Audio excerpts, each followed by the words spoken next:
later, Schwartzman pledged an additional $190 million to Oxford University. Can we implement artificial intelligence in an ethical way? Well, part of it's in the hands of people, and so we can, control, regulate other types of mechanisms to introduce the technology in a way that is really good for people and minimizes disruption. It's like the Industrial Revolution on steroids, and so it is really important that there's monitoring and certain rules. We are finding watermarks of our U.S. large language models on many of the Chinese models, and that's unacceptable. U.S. government supports open source, but what we do not support is IP theft. These models have to be held to the same standard that U.S. models are, but more importantly, are they using stolen materials? There's a very technical AI word for it called distillation, but you and I would call it theft. And they try to reconstruct their code and the thought process of the models, and that's unacceptable. And if we see, especially that overseas models are stealing from our great companies, we have the ability to sanction them because of this theft. And welcome back. That was Steve Schwarzman, Chairman and CEO of the Blackstone Group, on AI ethics with me back in 2019 during my AI documentary, followed by the Treasury Secretary, Scott Bessent, talking about the same issue so many years later. New concerns this week about ethics, oversight, and protecting innovation and intellectual property becoming central to the global race to develop and secure top AI models.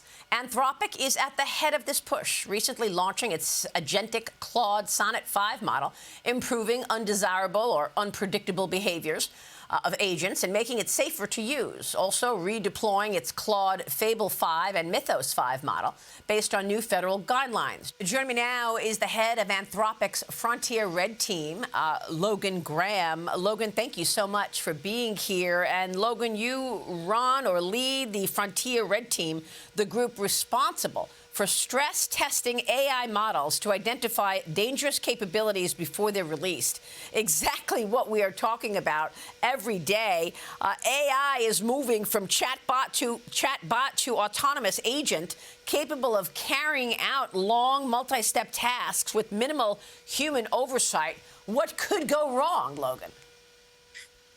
That's exactly right. Thanks for having me back, Maria.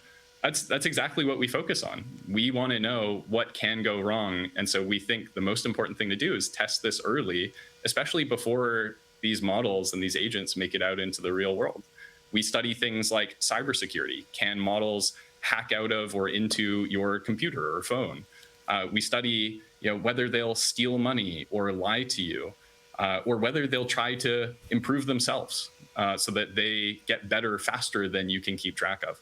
We think it's incredibly important to do this kind of red teaming.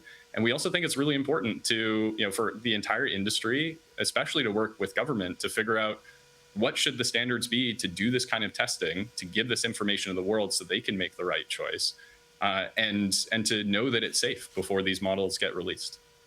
So how did these models get so smart so fast? It's just all of that data made the machine that much smarter, and now they can actually reason. That's right. So they, what happens is we pair, American innovation and chips and data. And what comes out are these really powerful, smart intelligences that are starting to do things like code and engineer in some cases themselves. And so we've watched this carefully over the past few years, and it's just been really consistent. They get smarter and smarter and smarter.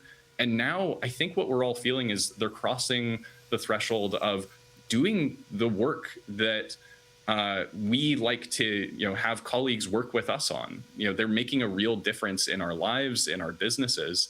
And this is why it's so important that we now put meaningfully more energy into making them safe for that reason. They're starting to affect our lives. Tell us how you're safeguarding these new models from foreign interference from American adversaries like China. Give us your 30,000 feet assessment of where we are today. So the first thing we need to do is find out what the models are capable of. so we can know what the risks are, so we know what to do about them. And a really big part of how we do this and how we safeguard models before they're deployed into the world, as well as how we test other models that are getting deployed into the world, is we do this testing prior to them coming out so we know what they are capable of. That's one of the things we've always been advocates for that we think should be an industry standard, which is this sort of responsible testing for these risks. Now, you can do that as well for other models, like the Chinese open source models that are coming out, or models from the other labs. And I think what the past few months has shown us is when you do that, you get an early warning system so you know what risks to look for. And I think that's been pretty successful. The next step is, should this be a standard? Should there be clear federal guidelines? We think, obviously, there should be a very good process where models can get tested so that we know how to safeguard them. You know, I remember the Anthropic study a while back where 16 agents went rogue, right? And they were given certain tasks and rules around those tasks, like don't go into government files, don't go into personal files. But they went rogue and went into all those files. We talked with Betsy Atkins, who's on several boards. She's trying to help corporations integrate AI. And she walked us through the agents that went rogue and that one agent who tried to blackmail the owner, the human, who actually put the, and I call her, I don't know if it's a her or him, actually, the machine tried to blackmail the human. Here's Betsy Atkins with me just a few months ago in our documentary and week-long special on AI. Watch this. All the big frontier models that we know, Gemini from Google, OpenAI, XAI, Meta, all of them, including DeepSeek. And they did an experiment that posed a threat to the agent. And in the experiment, the agent is threatened with being deinstalled and a newer, better agent coming into play. And all 16 models behaved the same. Every single one of them went outside of their credentials and permissions, burrowed into systems they were not authorized to get access to, violated all the company policies and procedures, and found emails. And in this experiment, let's say you're the system administrator that's going to deinstall me, the agent. I find out in your personal emails you're having an affair with the shipping manager. So I blackmail you. And I threaten you. And there's a chain of logic where the agent is defending its misalignment. Is that actually what happened? Yeah, so that study is a really good indicator of, I think, capabilities that are now just becoming real. So when we did that study, we did it, I think, a year, maybe a year and a half ago. And this is sort of an early research study to tell us, you know, what could models do like this? So in this case, what a model ended up doing was, in order to prevent itself from being shut down, it figured out a way to blackmail, synthetic or sort of fake employees at the sort of company, virtual company that we'd set up and put it in. Now, obviously, that behavior is concerning, but it's clearly just a sort of a research study. We wanted to know if it was possible, if models could sort of go rogue or have these kind of objectives.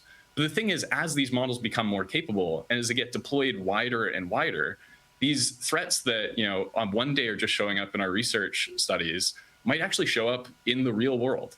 This is the first time where I feel those threats actually might just be real. We are seeing models do weird things sometimes in deployments in real companies. Now, the one that I'm most concerned about, and the one that I've been spending a lot of the past 6 months on, is cybersecurity.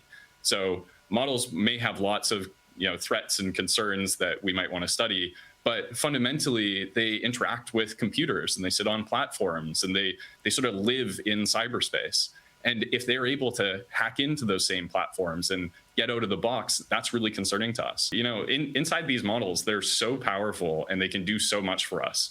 And we want them to do really productive things for us. But at the same time, they're technology unlike any other technology. It really is sort of an intelligence of its own, which means you have to be careful with it the same way you might have to be careful with humans.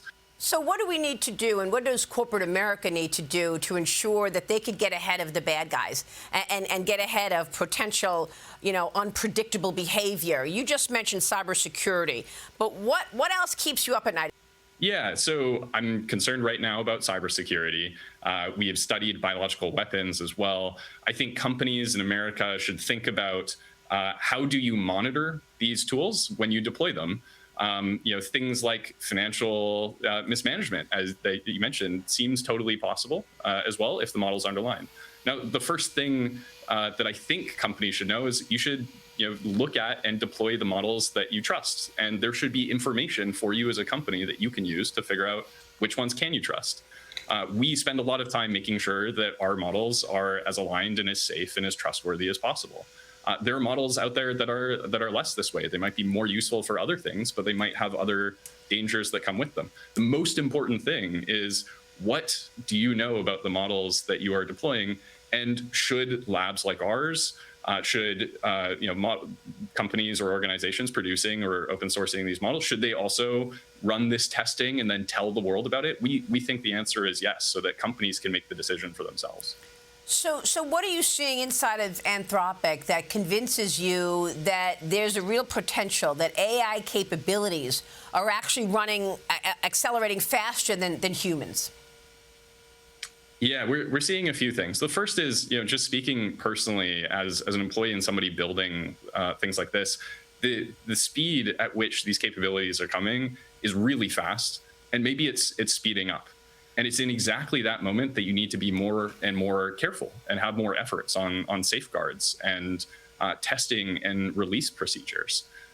So we see things like models doing more and more amounts of work. It's not just chatting with it like a chatbot, but now me and my team, we chat to it like a sort of a colleague, where it'll do a very large amount of work, and we'll sort of come back and ask it what it did. And I want to know that when it goes and does that it has not hacked out of its environment, that it has not gone and taken the information I've given it and given it to somebody else that I didn't want it to send that information to, that it's done its work in a responsible way, that it's coming back to me and telling me the results in an honest way and not sort of deceiving me.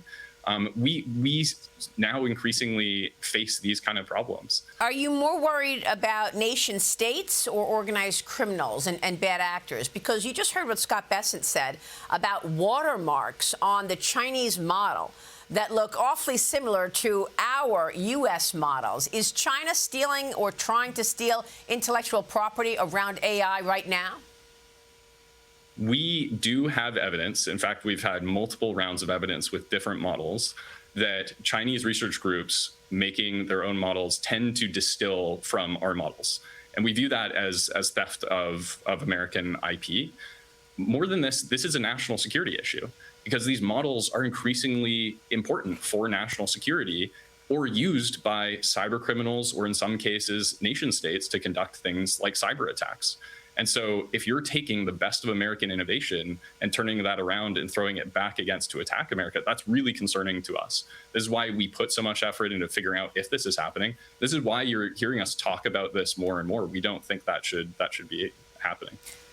And one of the things that you've spoken about, I know your team has, is selling chips to China. Why are we enabling communist China with the best chips in the world coming from America, and enabling them to potentially get ahead of the U.S.? That's right. The lifeblood of making models is chips and American ingenuity. And we can control the chips. And we have for a long time supported export controls for this reason. It's like providing the magic, one part of the magic sauce to make powerful models. We have the best models. We have the best chips in the world. We think we should be first making sure America has access to it first, and second, not promoting the sort of accelerating advancement of models overseas by China. We can do this, and I think the recent advances in cybersecurity really highlight why this is urgent. Is there a capability that you've discovered that caused you to delay or change a model release? So back in April, we took a really different approach to launching models, because for the first time we saw that not only could models help find weaknesses in your computer or your phone, but they could actually start attacking them and exploiting them to try to, do things like get information out of them or steal money, for example. And so when we saw that capability for the first time, when my team found that sort of one morning, we decided we needed to take a different approach to releasing a model. We launched this project called Project Glasswing, where we took a large number of America and the world's cyber defenders, and we gave them special access, and just them, so they could have a head start patching and fixing the systems that might be vulnerable with these models. I think this has been a major success. We've worked really closely with the US government on it. And now we're at a point where the world is seeing other models are starting to come, and they're sort of catching up on that capability while we continue ahead. And this is why it's really important that now, in the next step, we take these models, the best of American models, and we make sure that more and more of America's defenders have access to the best defensive tools, so they can always have a lead against those that might now be starting to attack them. You mentioned your Project Glasswing, this new initiative in partnership with Amazon Web Services and Apple and Broadcom, JPMorgan Chase, Microsoft, in an effort to secure the world's most critical AI and cyber software. This is a huge initiative, and I know that the Treasury Secretary is aware of it. He was worried, called a meeting with all of those players to ensure that we can get ahead of any bad actors and put the patches in place. But you have to be careful where you put the patches, right? Because once you put a patch in a certain place, the world knows where the vulnerability is. That's where the patch is. That's right. My team did some of that research to figure out how easy is it for somebody to find out where the cure was, to know where the disease actually is. And it turns out that, yeah, you have to be careful. Treasury Secretary has been really, really thoughtful about this, about how should industry get together and figure out what to prioritize fixing, how to distribute all the fixes, and how to do that quickly enough so that they can't be attacked after they do. But the point that you just made is really, really important. How we, two things are clear. We have to defend our critical systems. At the same time, we have to do this very fast, because the pace of everything is coming so quickly. That's right. So it's no longer a debate about how powerful these models are, and that they are powerful, but the debate is around, can safety catch up with them? Can in fact, safety keep pace with the capabilities that we're seeing? That's exactly right. Our view is not only that it can, if you try, but it must, and there's no other way. This is why we work so hard on it. Safety is not an option, right? We have to do this. This is why all the labs are really focused on this. This is why we focus our entire essence on this. Wonderful. Logan, we so appreciate your work on this, and we will be watching it closely. Please come back soon. Thank you so much.